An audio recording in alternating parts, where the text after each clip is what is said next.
오늘 하나님께서 우리에게 주시는 말씀은 하나님은 선하시다 입니다. 여러분, 하나님은 여러분에게 어떤 분이십니까? 선하신 분이십니까? 정말로요?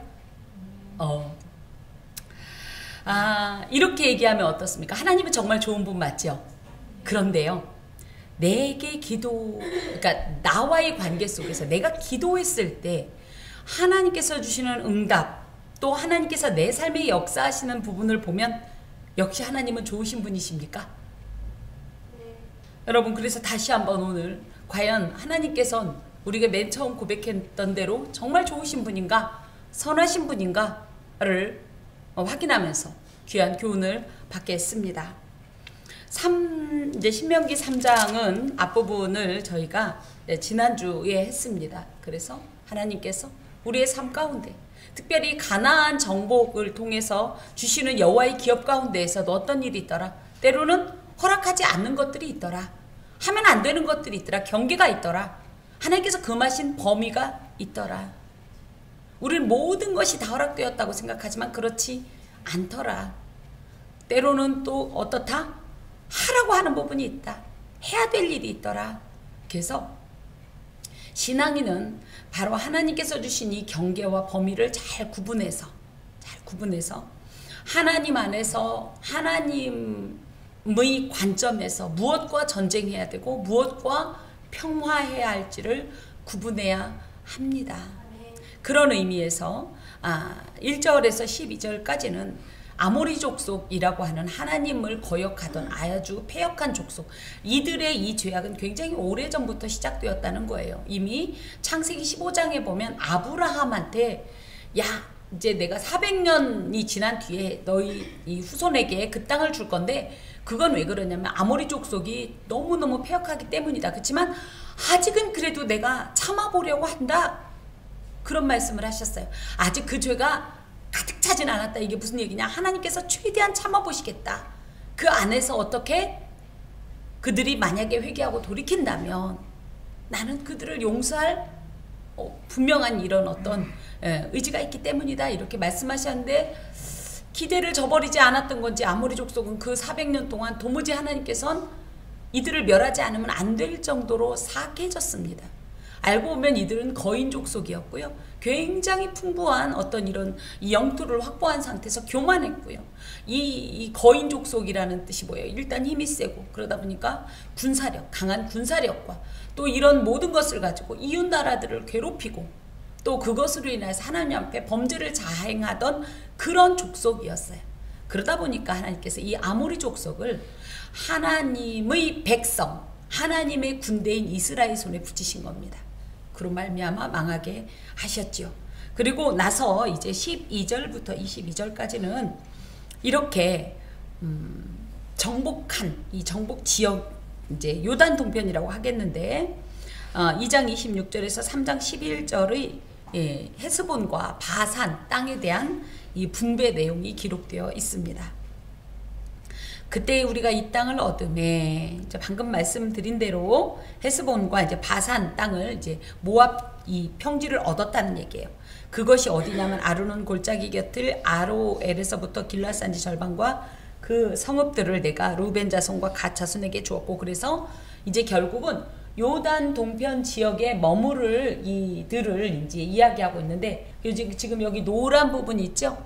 이 부분이 모압 평지입니다. 그래서 여기 아래쪽에 보면 헤스본이 있고 위에 바산 이렇게 되어 있죠. 바산이 굉장히 영토가 넓습니다. 아까도 얘기했던 대로 굉장히 비옥했고요.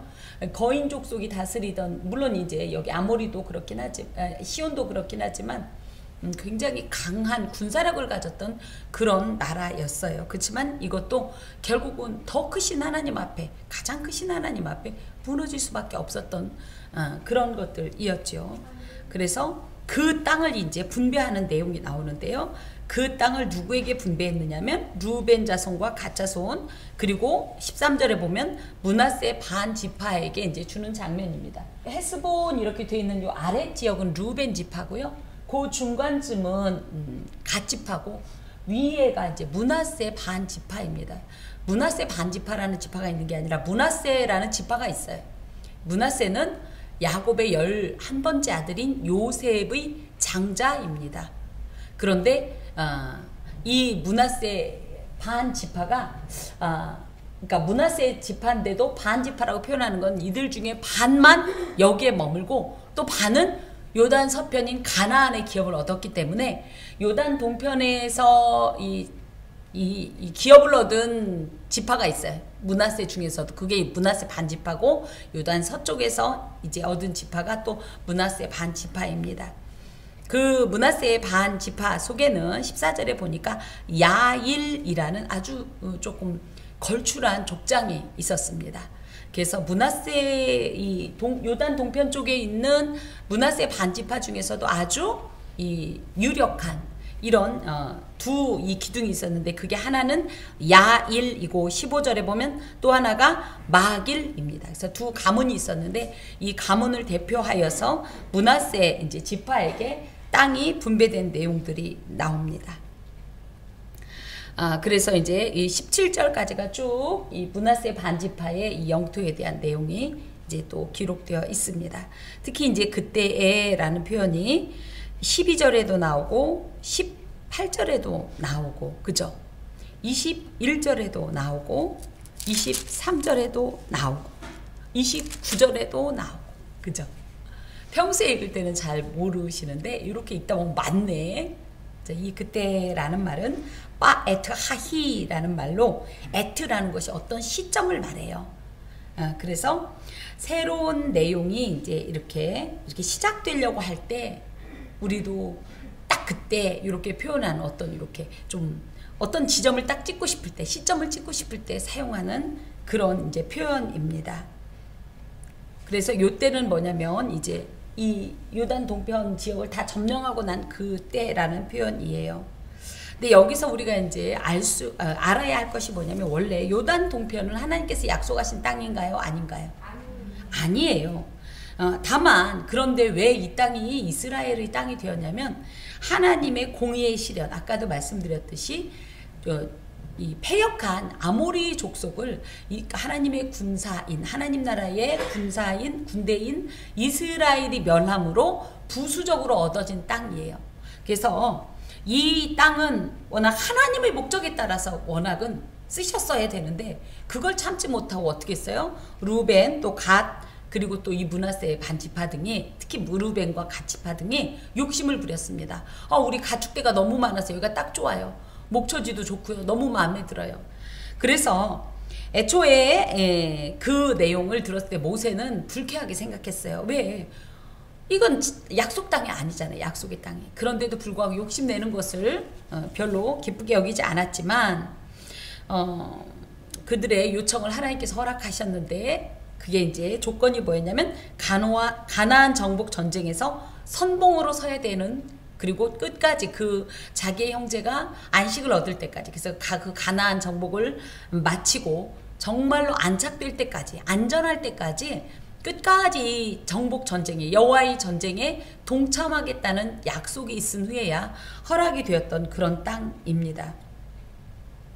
특히 여기에 이제 선봉이 되라라는 표현을 18절에도 보면 그때 내가 너희에게 명령하여 이르기를 너희 하나님 여호와께서 이 땅을 너희에게 주어 기업이 되게 하셨은즉 너희의 군인들은 무장하고 너희 형제 이스라엘 자손이 선봉이 되어 건너가되 하고 이제 얘기하는데 왜 이 선봉이 되어야 하면 많이 받았기 때문이에요. 미리 받았기 때문이에요. 우리가 가나안 그러면 한 나라니까 엄청 클 줄 알죠. 근데 나중에 이제 전체를 보면 이 가나안이 요 부분이잖아요. 요단 동편과 가나안을 보면 이 땅이 가나안이 엄청나게 큽니까? 안 크죠. 근데 이거를 알고 보면 10지파 반이 나눠야 돼요. 여기는 2지파 반만 나눴단 말이에요. 아니, 9지파 반이 나눠야 돼. 그러니까는 이 크기 차이만 봐도 어마어마하지요. 많이 받았어요. 요단 동편은 특히 이 가나안에 비해서 굉장히 비옥했던 땅입니다. 이 비옥했던 땅을 많이 그것도 우선적으로 분배받았다는 거. 무엇보다 이 나머지 9지파 반은 이제 이 요단강을 건너면서부터 어떤 일이 있냐면 실제적인 전쟁의 현장 속에 있습니다. 그 안에는 누구도 있어요? 여자들, 아이들. 나의 부모들, 가축대들이 다 있어요. 다 그냥 전쟁하는 건데 여기 보면 19절에 너희에게 가축이 많은 줄 내가 아노니 너희의 처자와 가축은 내가 너희에게 준 성읍에 머무르게 하라. 이 위험한 지경에 요단 동편에 거하는 이 지파들은 자기의 가족이나 가축들이 동참하지 않아요. 이거 얼마나 유리합니까? 그쵸? 여러분 하나님 앞에서 우리는 많은 것을 받아 누리길 원해요. 그쵸? 이왕이면 이랬으면 좋겠고 저랬으면 정말 있을수록 더 좋다라고 생각할지 모르지만 요걸 기억하세요. 하나님께서 분명히 누가복음 12장 48절에도 말씀하시지만 많이 준 자에겐 많이 요구하신다는 표현이 있어요. 많이 누리고 싶습니까? 많이 받고 싶습니까? 나는 많이 누리고 싶어서 많이 받지만 알고 보면 뭐예요? 하나님께서 많이 주신 것은 그만큼 많은 일을 행하라는 의미입니다. 여러분 내가 다른 사람들보다 많이 받았다고 생각하세요? 난 특별히 이런 부분에 있어서 난 정말 복도 많아 이렇게 생각하면 이것을 나의 복으로만 여기면 안 돼요. 나의 것으로만 챙기면 안 돼요. 이건 뭐예요? 하나님께서 내게 맡기시는 거예요. 내게 일을 주시는 겁니다. 네가 많이 받은 걸로 많이 하나님의 이름으로 행하라는 뜻을 가지고 있어요. 예, 여러분 기독교인들이 가장 혹하는 말이 뭐예요? 예수 믿으면 무슨 일 있어요? 복 받아, 잘 돼. 그럼 복 받고 잘 되는 이유가 뭘까요? 뭘 그렇게 이뻐서? 여러분 복 받을 만 하세요? 우리 자신을 볼 때 하나님 앞에 정말 사랑받을 만해서 그죠? 자격이 충분해서 받습니까? 아니에요. 명확하게 아세요? 하나님께서 많이 주셨다는 건 뭐예요? 맡기셨다는 거예요. 그리고 뭐 하라는 거예요? 그걸로 맡겨진 일로 하나님의 일을 하라는 뜻입니다. 그런데 만약에 이것을 이행하지 않으면요, 오히려 하나님께서 많이 받은 것에 대해서 책임을 물으세요. 너 많이 받았지? 내가 많이 줬잖아 일하라고. 근데 왜 안 했어? 그쵸? 네가 너무 적다고 불평하지 마세요. 부자 되고 싶죠? 그쵸? 그럼 우리는 부자 되면 내가 다 누릴 거라고 생각하지만 그건 하나님께서 주신 것이고 그 목적이 분명합니다. 뭐예요? 너 혼자 잘 먹고 잘 살으라는 뜻이 아니에요. 어차피 내게 있는 거는요, 내가 쓸만한 건 어느 정도 한정 있고 나머지는 다 베풀고 구제하고 나누라는 뜻이에요. 섬기라는 뜻이에요. 나는 그러고 싶어서 하나님께 요청한다 그러면 하나님께서 이제 허락하실 것이고, 얘기가 달라지는데 나는 어떻게 하면 하나님이 많이 줘서 좀 배 좀 두들기면서 살려고 그랬는데 이게 계산이 안 맞네? 그럼 그 은혜가 지금 족한 겁니다. 저도 마찬가지예요. 우리 한 권사님께서 그런 말씀을 해주실 때 참 큰 도전을 받는데, 계속 건강하면 계속 달린다 이거예요. 계속. 이렇게 몸이 약한 이유가 있다라는 거예요. 내 몸이 상하는지도 모르고 내 영혼이 상하는지도 모르고 내 인간적인 열정에 의해 내 정욕에 의해서 끝없이 달린다 이거예요. 그래서 하나님께서 왕왕 브레이킹을 하시는 거다. 전 그 표현에 아주 귀한 어떤 이 교훈을 받습니다. 여러분 많은 것을 구하세요? 그럼 많이 할 각오를 하고 구하세요. 동의하십니까? 부자 되고 싶으세요? 그럼 그만큼 많이 구제연금 해야 되고요. 선고연금 해야 돼요. 이걸 나쁜 뜻으로 얘기하는 건 아니에요. 여러분 우리 중에 이제 부자 되기를 원하시는 분이 있고 성공하기를 원하시는 분이 있지만 그것은 나를 위한 부자도 아니고 나를 위한 성공이 아니라는 사실을 기억하시기 바랍니다. 하나님 일을 위해서예요. 나에게 물질을 맡기셨습니까? 그럼 그 물질로 하나님의 나라에 헌신해야 돼요. 내 땅 짓고 나 건물 올리고 이러려고 부자 되려고 마음먹으면 그건 하나님의 뜻과 어긋난 겁니다. 지금 이들이 어떻게 생각했겠어요? 야 여기 딱 좋다. 얼른 누구 말 맞다는 먼저 잡는 놈이 임자요. 그래서 잡은 거 아니에요? 근데 하나님은 뭡니까? 그래? 9지파 반이 누려야 될 땅만큼이나를 너희들이 이렇게 미리 누렸으니 미리 받았으니 많이 받았으니 뭐해라? 선봉장이 되라. 많이 행해라. 이런 말씀을 하시는 겁니다. 또 이것은 영적으로 먼저 복음의 소식을 들어서 구원을 받고 참된 안식과 평화를 누리게 된 우리가 무엇을 해야 되냐? 선봉장이 되어야 돼요. 어떤 일에? 아직 구원을 얻지 못하고 진정한 평화와 안식도 누리지 못하고 있는 형제와 이웃들에게 어떤 하나님의 이 귀한 복음의 사역들을 이 또 영적인 전쟁 가운데 있는 이 모든 삶 가운데서 선봉장이 되어서 내가 누리는 모든 것들을 공유하고 전하고 해야 된다는 것을 함께 교훈하고 계십니다.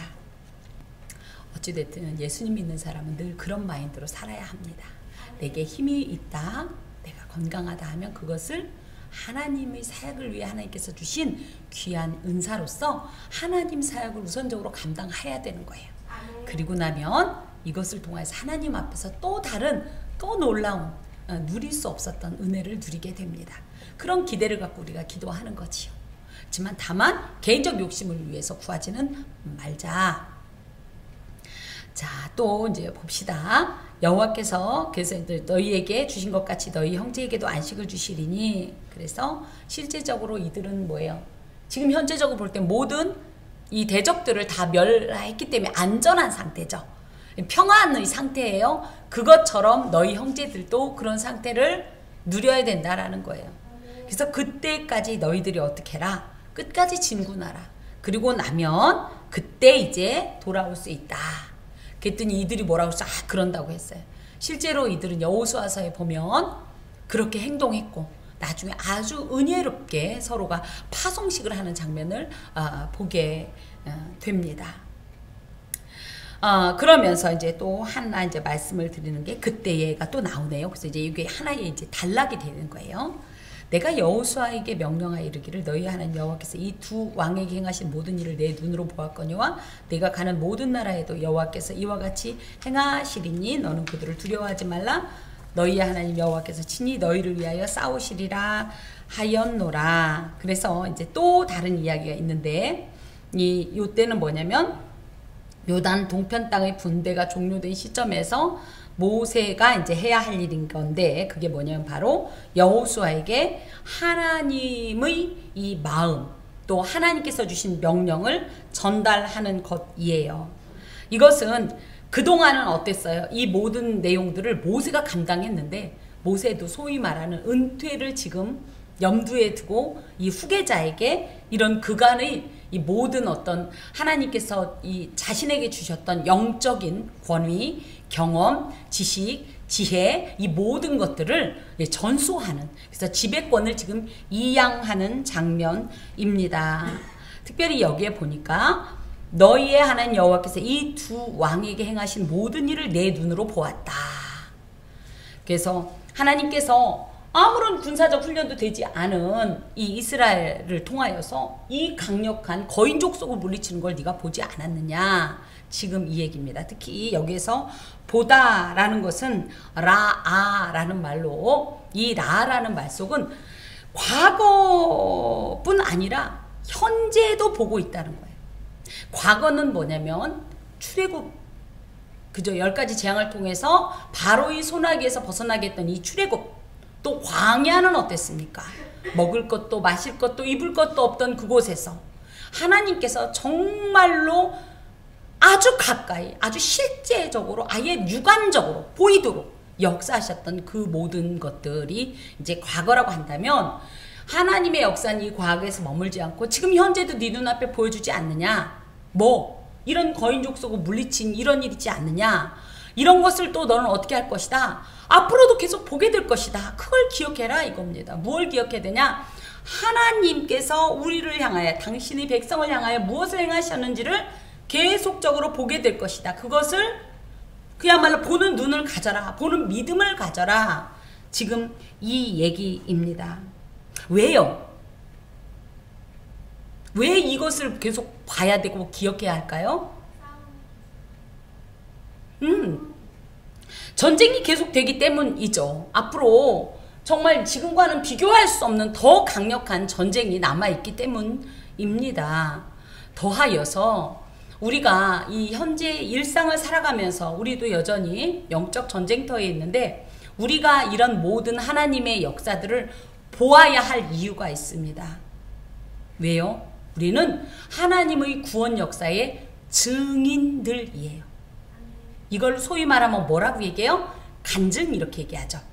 우리는 하나님께서 내 삶에 또 내가 처한 이 모든 어떤 공동체나 이 모든 상황 속에서 어떤 위대한 역사를 베푸셨는지를 잘 기억하고 있다가 그것을 가지고 그것을 알지 못하는 이에게, 믿지 못하는 이에게 뭘 해야 돼요?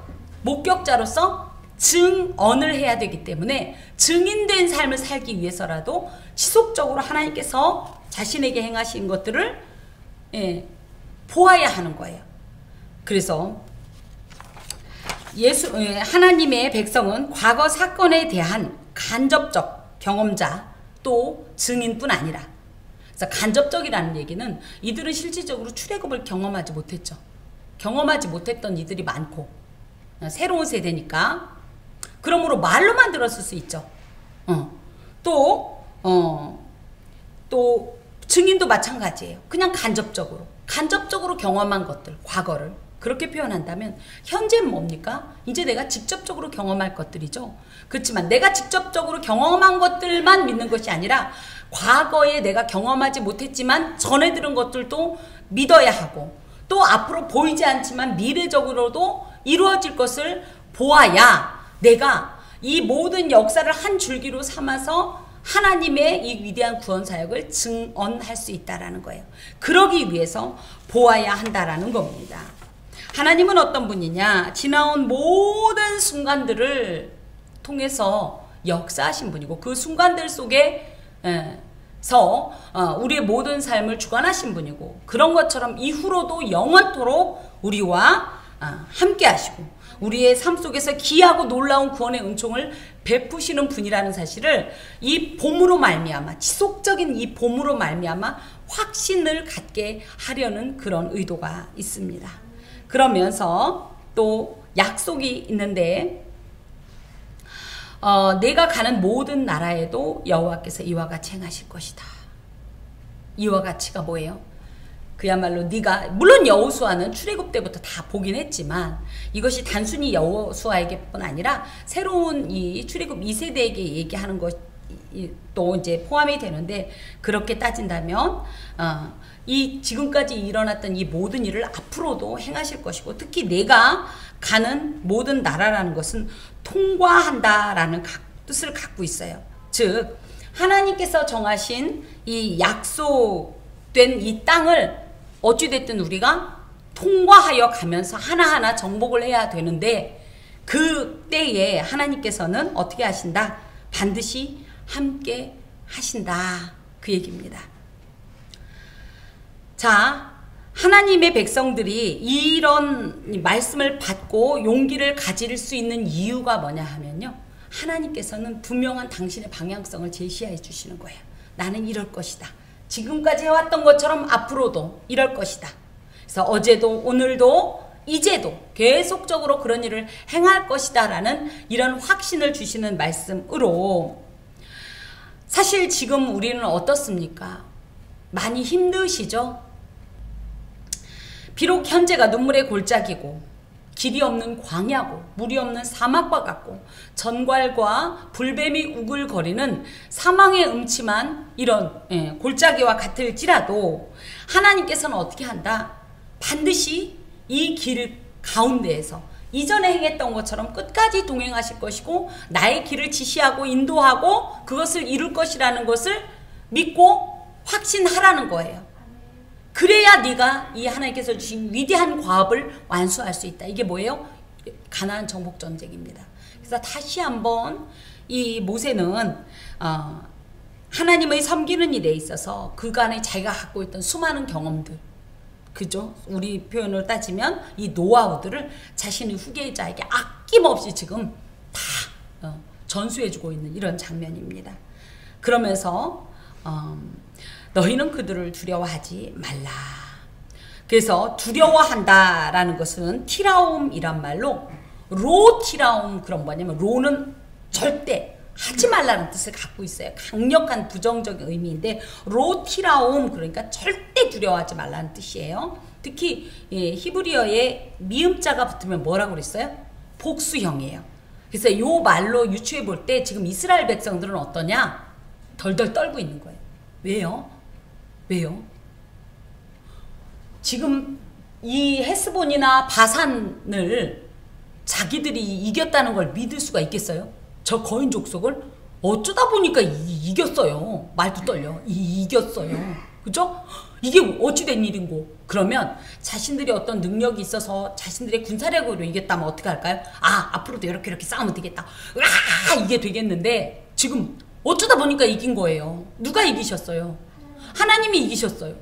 그런데 사실 전쟁이 쉽나요? 만만치는 않았어요. 큰 어떤 이런 손상은 없었지만, 그리고 완승을 했지만, 그런 상태에서 정말 이 앞으로 까마득한 거예요. 가나안 정복 전쟁을 하려고 생각하니까.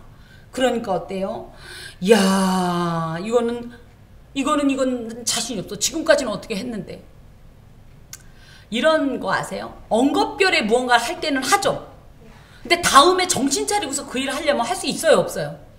그런 경우가 참 많지 않나요? 저는 이스라엘 백성들이 현재 이런 마음이라고 생각해요. 어쩌다 보니까 하나님께서 이것들이 싸움을 걸으니까 어쩌다 보니까 이겼는데, 여기는 지금 비교가 안 되고 무엇보다 정신이 난 거예요. 지금 자기들을 보니까 야, 이걸 어떻게 이겼는데 앞으로 어떡하지? 막 이런 두려움에 있는 이들에게 하나님께서 모세를 통하여서 내가 그동안 너희들에게 했던 걸 과거로부터 계속 보았지 않니? 이 일은 지금 끝나지 않는다. 앞으로도 계속될 거다. 또 이 일은 여기까지만 있는 게 아니라 앞으로 네가 행하는 모든 길 가운데서도 계속될 거다. 지금 이 말씀을 하시면서 그러니 두려워하지 말라. 여러분, 살면서 두려움이 없나요? 누군 그럽니다. 하나님은 하나님이니까 안 무섭죠. 하나님은 하나님이니까 걱정도 안 되죠. 하나님은 손가락 하나만 다 되잖아요. 인생 살기가 얼마나 힘든 줄 아세요? 그러다 보니까 무슨 얘기해요? 우리끼리 가끔. 하나님 믿는 사람은 어렵다고 하면 돼요, 안 돼요? 슬프다고 하면 돼요, 안 돼요? 무섭다고 하면 돼요, 안 돼요? 보통은 슬퍼도 슬픈 척 하면 안 되고, 아파도 아픈 척 하면 안 돼요. 믿음 없는 것 같고. 하나님 백성은 절대 실패하면 안 되고. 그쵸? 우리나라는 특히 그런 것 같아요. 그런데 사실은 이렇습니다. 어떻게 이 세상을 살면서 두려움 없이 살고 걱정 없이 살고 눈물 없이 살겠습니까? 아프지 않고 살겠습니까? 그렇기 때문에 그걸 아시는 하나님께서 그걸 이해한다는 거예요. 하지만 그거에 너무 창념하고 그것에 너무 집중하고 그것에 매이지 말라라는 거예요. 그게 문제의 본질이 아니라는 거예요. 무엇이 진정 두려워할 것이냐, 무엇이 진정 고통스럽고 아픈 거냐 하면 하나님과의 관계에 있어서예요. 무엇이 두렵습니까? 하나님 앞에서 온전하지 못하게 행동하는 것 때문에 심판을 당할까가 사실은 두려운 거예요. 하나님을 온전히 믿지 못함으로 말미암아 하나님 앞에서 부족함이 배일까봐 두려운 거예요.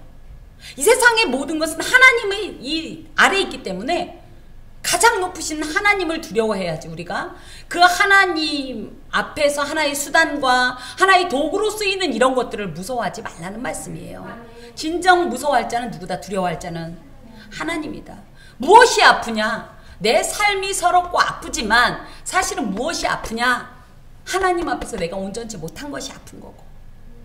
무엇이 그렇게 슬프냐? 하나님을 기쁘시게 하지 못하고 하나님 마음 상하게 한 게 슬픈 거고. 그래서 관점이 바뀌어야 돼요, 우리가. 살다 보면 이게 너무 걱정돼요. 이게 저게 걱정돼요. 하지만 진짜 걱정할 건 뭐냐? 나의 이 행동으로 인해서 우리 하나님을 마음 상하게 할까 봐, 하나님의 영광을 가릴까 봐가 우리가 진정 본질적으로 가져야 되는 어떤 감정이고 두려움이고 염려인 거지. 지금 내 눈에서 보기에 요것 때문에 바글바글 하면서 염려하고 걱정하는 것은 사실은 헛것에 속는 거예요. 그걸 잘 기억하셔야 합니다.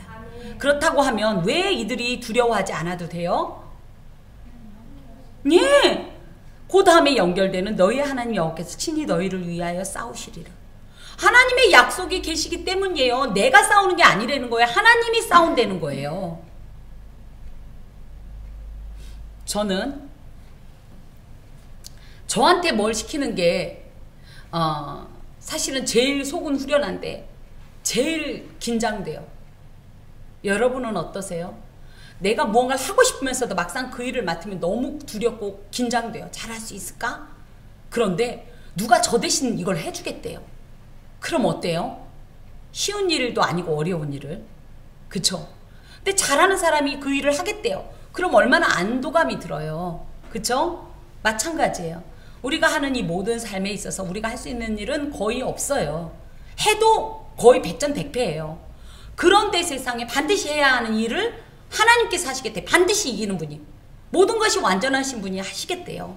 얼마나 안도감이 있습니까? 그러니 두려워할 이유가 없는 거예요. 그러니 두려워할 이유가 없어요.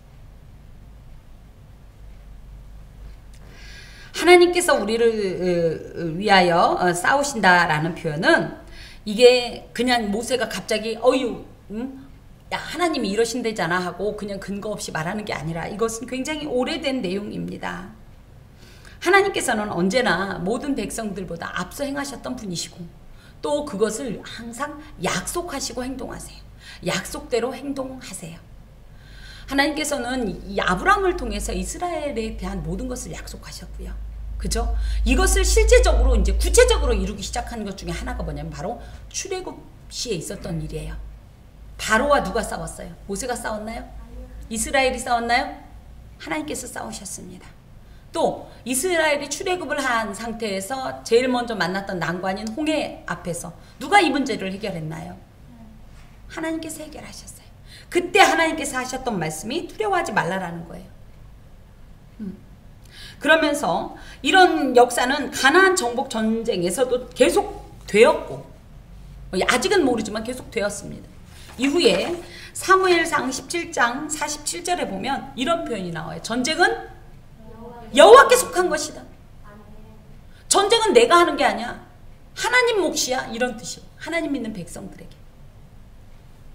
여러분, 우리의 삶 가운데 수많은 전쟁들이 있습니다.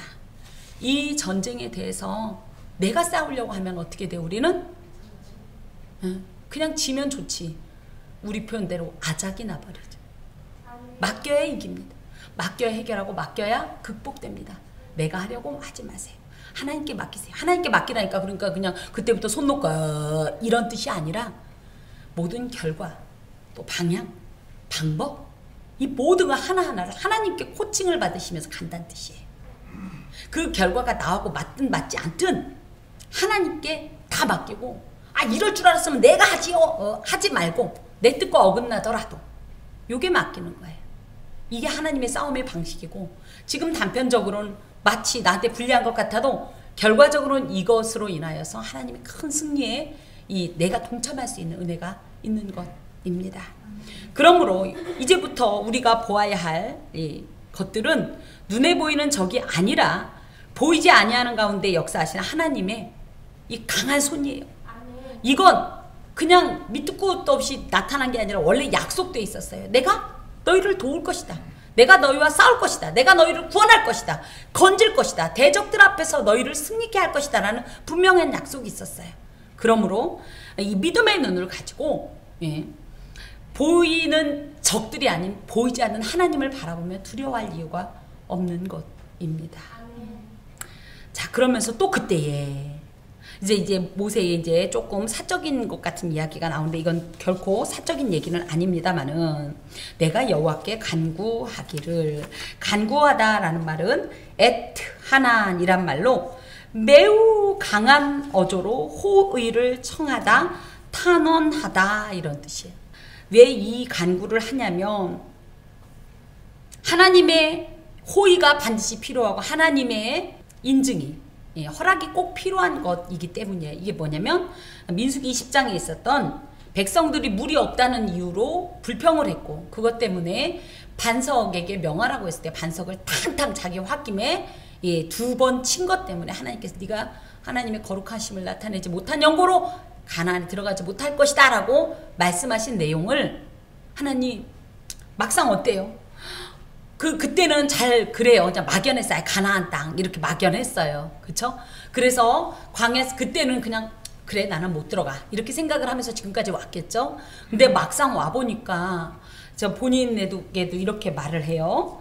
25절 나를 건너가게 하사 요단 저쪽에 있는 아름다운 땅 아름다운 산과 레바논 이런 표현을 하는데 이것이 물론 광야에 비해서 너무 이제 귀하긴 하지만 그런 차원이 아니라 진짜 정작 눈앞에서 하나님께서 약속하셨던 그 땅을 보니까 나도 그 땅에 좀 들어가고 싶어요. 이런 마음이 생긴 겁니다. 그래서 물론 하나님께서는 이미 내가 못 들어간다고 하셨지만 하나님께서 은혜롭게 이 당신의 결정을 변경해 주시면 안 될까요?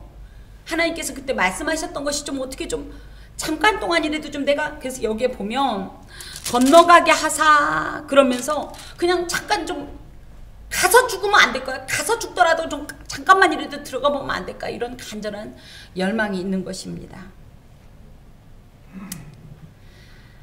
우리에게 어떤 하나님께서 이제 응답을 주실 때가 있어요. 그러면 이제 우리는 이렇게 생각하죠. 아, 그래. 이렇게 할 것이다 라고 했으면 끝이다 하지 말고 한 번쯤은 저는 더 기도해 볼 필요가 있다고 생각합니다. 하나님 이건 안 될까요?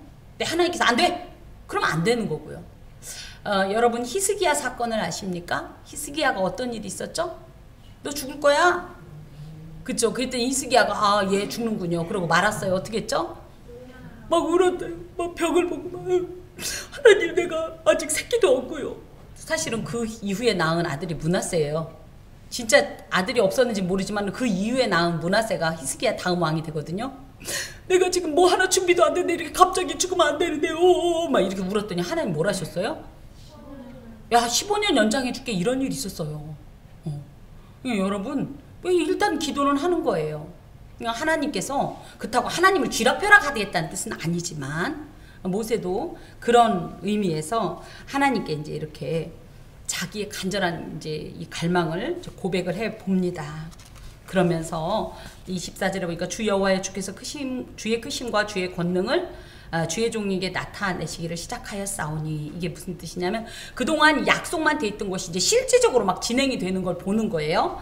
그러면서 이 일을 보면서 모세가 너무 감동이 돼서 천지간에 어떤 신이 능히 주께서 행하신 일 곧 주의 크신 능력을 행하신 일과 행할 수 있으리까 이 세상에 그 어떤 위대한 자라도 하나님이 하신 이것을 특히 아무런 자격도 없고 외적으로도 아주 별로 볼품도 없는 이 백성에게 하시는 이 일은 특별한 은혜입니다. 이런 고백을 하면서 그 은혜를 내가 조금 더 맛보고 싶어요. 조금 더 누리고 싶어요. 그 하나님의 영광의 여정을 내가 조금만 좀 더 좀 누리면 안 될까요?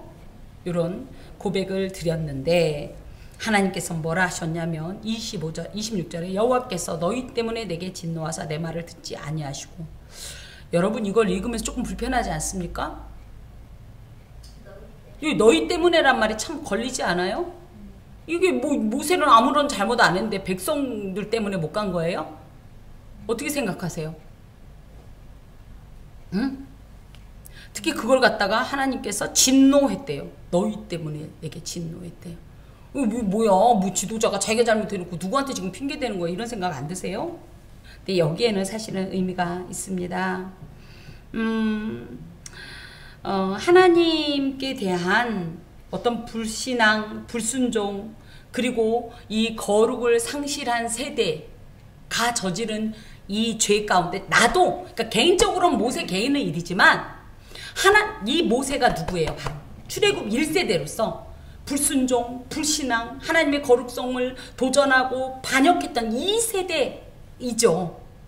이 세대의 모든 죄라고 함께 표현하는 게 옳습니다. 나는 죄 안 졌는데 너희 때문에가 아니라 이런 속에 나도 있고 그러면서 결과적으로는 이런 것에 대해서 하나님께서 얼마나 그 죄에 대해서 강경하고 단호한 태도를 보이시는지를 교훈하기 위해서 이런 표현을 쓴 거지 너희들 때문에 나는 잘못 없었는데 난 억울해 이런 뜻이 아니에요. 그래서 저희 이제 표현으로 따지면 약간 왜 핑계를 백성들에게 대지? 라고 할 것 같은데 원어상의 해석으로 보면 이런 불순종의 이 세대 속에 세대를 보시는 하나님의 이 마음 이 통탄의 마음 이 비탄의 마음을 모세가 담아서 이렇게 얘기합니다. 그러면서 내게 이르시기를 진노하사 내 말을 듣지 아니하시고 그래서 거절하셨죠. 그러면서 뭐라고 하냐면 그만해도 족하다. 야 셔럽 그 입을 다물라 이런 뜻이 아니라 그만해도 족하다라는 표현은 라브 아크 라크라는 말로 라브라는 건 많다는 뜻이에요. 모세야 네가 지금 더 은혜를 맛보고 싶고 더 좋은 일을 경험하고 싶어서 요단강을 건너가고자 하는 네 마음은 내가 이해한다마는 사실은 이미 너는 충분히 받았단다. 은혜를 많이 받은 상태단다. 이런 말씀이에요. 그래서 너를 미워하거나 네가 거기에 가는 것을 고깝게 생각하는 것이 아니다. 오히려 이미 내겐 넘치는 은혜가 있기 때문에 현재 누리고 있는 이것만으로도 충분하다.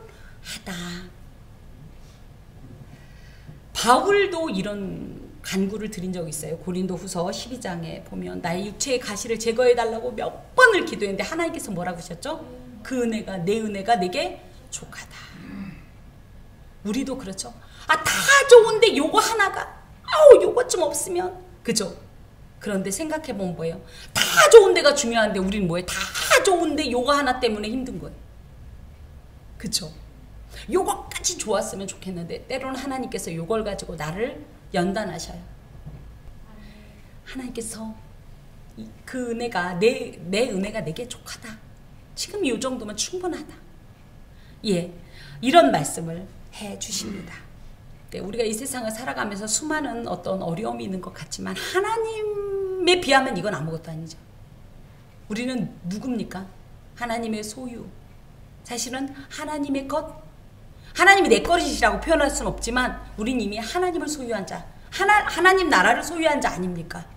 이런 자에게 이런 작은 것들이 뭐 별거라고. 이 작은 것 때문에 이 큰 건 다 놓고서 이것 때문에 울고불고 하는지. 자, 그러면서 이 일로 내게 다시 말하지 말라.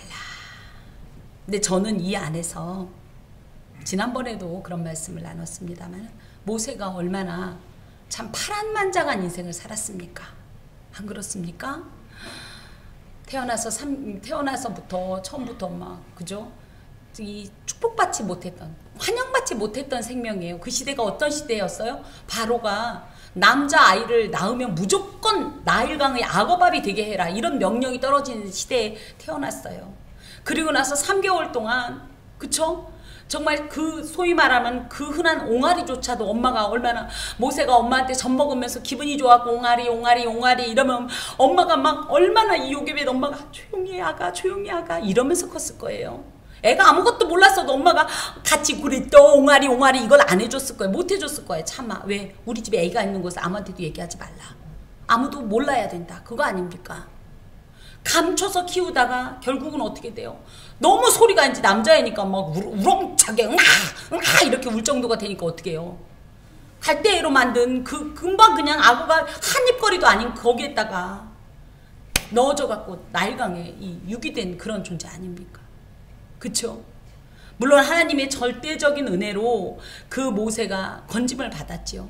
그래서 바로의 궁에서 컸지만, 공주의 아들로 컸지만 누구예요? 내 친엄마입니까?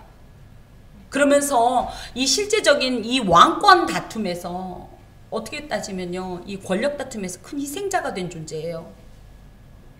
왕자인 것 같지만 왕자 아닌 왕자 같은 이런 모세입니다. 그리고 나서 어떻게 됐어요?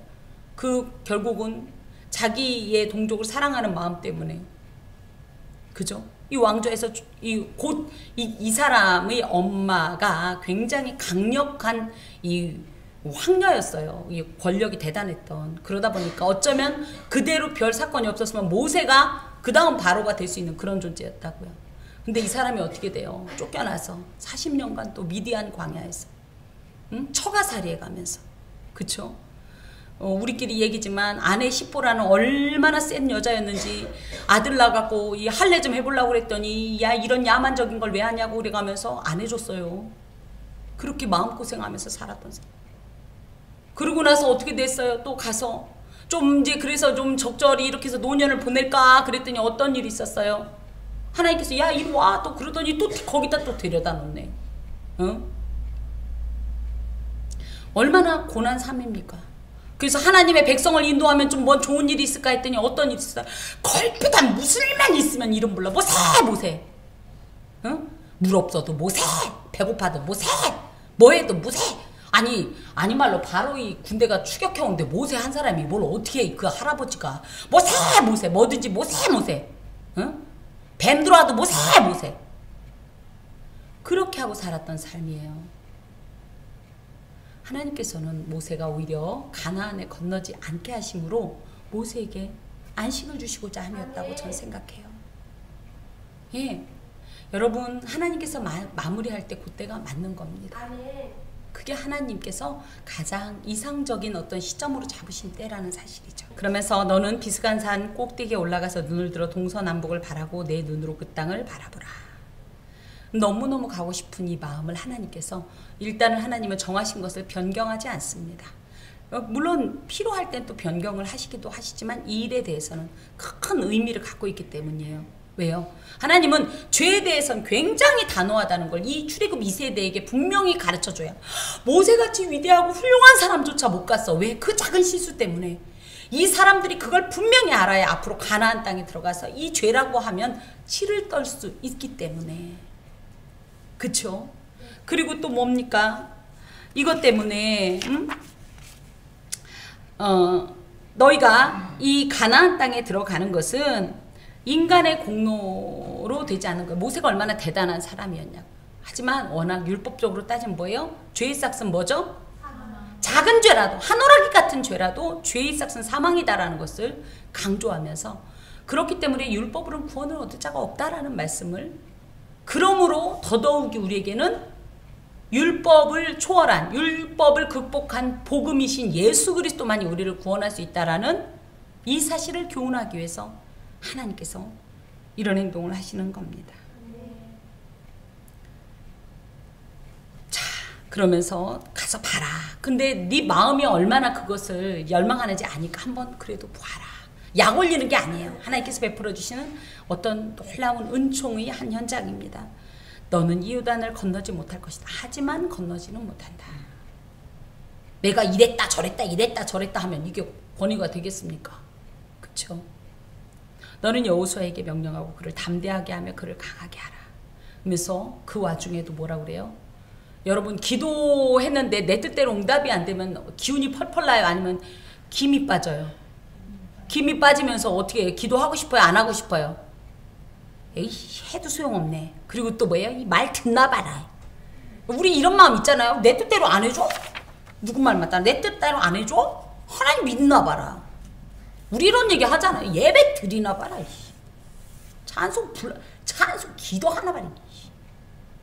그런데 하나님께서는 그걸 모르시는 게 아니라 모세라는 사람의 이제 물론 신앙적인 인격도 있지만 너는 누구다? 현재적으로 이들의 지도자로서 네가 마지막으로 해야 할 일은 분명히 해라. 그래서 네가 지금 기도를 드렸지만 그것이 좌절됐다. 하지만 그것을 딛고 일어서서 네 사명을 감당하라 끝까지. 이런 말씀입니다. 그래서 다음 세대의 지도자인 여호수아가 두려움을, 여호수아는 안 무섭겠냐고요. 그동안은 뭐 했어요? 넘버 2로서 그저 적절히 누릴 거 누리면서 그죠? 그냥 잘만 하면 됐어요. 시키는 일만. 근데 갑자기 선생님이 하산하신대. 하나님께 간대. 나한테 맡기는 거예요. 얼마나 두렵겠습니까? 얼마나 걱정되겠습니까? 그런 이 여호수아에게 아니다. 아까도 얘기했던 것처럼 하나님이 과거에 함께 하신 것처럼 앞으로도 영원히 함께 하실 것이다. 보지 않았느냐? 그걸 기억해라. 그걸 붙잡아라. 하나님께서 싸운다. 네가 싸우는 거 아니다. 이 말을 다시 한번 해서 의지를 가지고 사명을 감당할 수 있도록 용기를 줘라. 격려를 줘라. 네가 가지고 있는 수많은 노하우. 모세의 노하우가 뭡니까? 무엇이든지 있으면 여호와 앞에 엎드리니라. 이런 강력한 교훈을 심어줘서 이런 여호수아에게 이 맡겨지신 하나님의 사명을 감당할 수 있도록 해라. 이런 명령을 주십니다. 그랬더니 모세가 했을까요? 안 했을까요? 했어요. 여기에는 안 나와 있지만 계속적으로 모세는 이제 여호수아에게 그리고 또 백성들에게 이후로도 계속 그 말씀이 나옵니다. 두려워하지 말라. 마음을 강하게 하고 담대하게 하라. 이런 말씀을 계속적으로. 그리고 또 여호수아서에서 우리가 1장 9절에 보면 하나님께서도 막 직접 대고 말씀하시고 이렇게 하시죠. 그곳이 이제 29절에 보면 벳볼 맞은편 골짜기인데요. 여기는 그 발람의 유혹 때문에 그죠? 죄에 빠졌던 그 부올의 골짜기이기도 하고 여기에서 모세가 죽음을 맞이하는 곳입니다. 여러분 오늘 본문에서는 좀 특별한 장면을 볼 수가 있습니다. 12절에서 20절까지는 어떤 원래 하나님께서 정하신 게 아니라고 그랬잖아요. 그죠? 약속한 것이 아닌데도 땅을 요구했을 때 어떤 일을 하셨죠? 하나님께서 허락해 주셨어요. 그런데 똑같은 내용이긴 하지만 모세의 기도는 어떻게 됐어요? 거절당했어요. 두 가지 요청에 대한 하나님의 상반된 응답에 대해서 여러분은 어떻게 생각하십니까? 하나님은 그때그때마다 다르신 걸까요? 뭘까요? 사실 인간적으로 생각하면 요단 동편 지파의 청이 거절돼야 돼요. 뭐 니들이 뭘 잘했다. 그리고 뭐 해야 돼요? 모세는 그간 너무너무 정말 수많은 세월을 이 사명을 감당하느라고 고생하면서 살았으니까 모세의 기도는 오히려 응답을 해주신 게 맞는데도 불구하고 오히려 반대의 경우였죠. 여기에서 이제 우리가 받을 수 있는 교훈 중에 하나가 뭐냐면요. 하나님 안에서 모든 것이 가해요. 그래서 제가 그러는 거예요. 기도는 드리세요. 하지만 모든 것이 가진 않아요. 그게 무슨 뜻이냐. 모든 것이 내 뜻대로 되지는 않습니다. 기도는 우리의 소원대로 응답되는 것이 아니에요. 하나님의 뜻을 이루기 위해서 우리가 기도하는 거예요. 이사야 55장 8절에서 9절에 보면 전지전능하신 하나님의 생각과 우리의 생각이 전혀 다르다는 말씀이 나옵니다. 그러므로 어떻게 해야 돼요? 우리가 기도했지만 응답되지 않을 때 그것 때문에 실망하지 말고 뭐래요? 아, 하나님께서는 어떤 분이시기에 맨 처음에 드렸던 내용입니다. 선하신 분이시기에 좋으신 분이시기에 나를 위해 이것을 거절하시는구나. 이렇게 아멘으로 순종해야 돼요. 누구는 내 뜻이 될 때까지 밥 굶고 잠 안 자고, 물론 하나님이 주무시는 분은 아닙니다만은 밤이 꼴나지고 소리를 고래고래 질러가면서 내 나라 내 나라 해놔라 해놔라, 이것이 엄청난 믿음의 기도라고 생각하는데요. 물론 포기하지 않는 기도는 중요합니다만 그것이 하나님의 뜻과 무관하거나 하나님께서 기뻐하지 않는 기도라면 때로는 하나님의 뜻에 나의 뜻을 굴복할 수 있는 것이 진정한 믿음이라는 거죠. 하나 더는 아주 중요해서 이 말씀을 꼭 드리고 싶습니다. 여러분, 우리가 분명히 기도했는데 아니라고 그랬어요. 근데 나는 이걸 꼭 하고 싶어. 그래서 한번 뭘 해봤어. 오라 되네? 그죠? 이런 일 있어요, 없어요? 그래서 우리는 어떻게 생각해? 허락 받았네. 하나님 뜻이었어. 그죠? 하지만 중요한 건 허락되었다 해서 그 길이 진정 하나님의 뜻이 그러니까 계신 길은 아닙니다. 요단 동편 사람들이 허락받았어요. 이들이 이것 때문에 복됐습니까? 뭐라고 그랬어요? 이곳은요 너무 좋은 땅이라 다른 나라 사람들 다 부러워하던 땅이에요. 그래서 어떻게 했어요? 끊임없이 침략당하고 뺏기고 뺏고 막 날마다 여기가 평안할 줄 알고 머물렀는데 여기가 오히려 더 고통스러운 땅이었단 말이죠. 하나님께서 허락하지 않는 걸 어거지로 내가 쟁취했다고 해서 그걸 하나님께서 이루셨다고 오해하지 마세요. 자, 나에게도 생각과 계획, 목적이 있지만 하나님이 우선입니다. 하나님이 오르시고 하나님의 길이 복되고 하나님의 길이 아름답고 좋으며 온전하다라는 것을 신뢰한다면 기꺼이 하나님의 뜻에 나의 뜻을 겹치고 하나님의 방향과 역행하는 나의 화살표를 꺾으셔야 합니다. 왜요? 하나님은 선하시니까. 자, 계속적으로 반복되는 말이 뭐예요? 하나님은 선하시다. 선하다라는 말은 히브리어로 토브라는 말인데, 이 토브라는 말을 우리는 착할 선자를 써가지고, 그죠? 그냥 착한 분, 좋은 분. 근데 이 토브라는 것은요, 물론 좋다, 선하다는 뜻도 있지만 복되다는 뜻이 있어요. 복되다. 또 뭐예요? 아름답다라는 뜻이 있어요. 그리고 마지막으로 뭐예요? 온전하다라는 뜻이 있어요. 이 토브라는 표현이 가장 많이 집중적으로 나온 곳이 어디냐면 창세기 1장입니다. 하나님께서 지으신 모든 것이 보시기에 좋았더라. 그게 토브예요. 최상급 표현이라고 표현했어요. 너무 아름답고 복되고 완전하다, 온전하다는 뜻이에요. 그러므로 하나님은 선하시니 선하지 않고 온전하지 않은 내 뜻이 이루어지는 게 은혜입니까? 아니면 온전하고 복되고 아름답고 선한 하나님의 뜻이 이루어지는 게 은혜입니까? 그래서 우리가 잘 좀 이 정립을 해야 될 것이, 주여 내 뜻대로 마옵시고 아버지의 뜻대로 하옵소서라는 예수님의 기도의 모범을 기억해야 합니다. 하나님은 선하신 분으로 우리를 좋은, 또 선한, 복된, 아름답고 온전한 길로 인도하신다라는 거죠. 그러므로 하나님이 선하심을 신뢰한다면, 비록 모세와 같이 이 거절받는 기도가 있다 할지라도 그것을 오히려 감사하면서 그 길에 나의 삶을 겹치는 저와 여러분이 되어야 합니다. 다시 한번 강조합니다. 하나님의 모든 것은 선하십니다.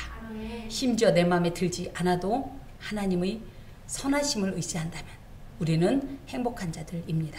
기도합니다. 주님, 선하신 하나님을 의지하게 하시고 그 선하신 하나님을 따르게 하시고 그 선하신 하나님만 붙잡게 하옵소서. 예수 그리스도의 이름으로 기도합니다.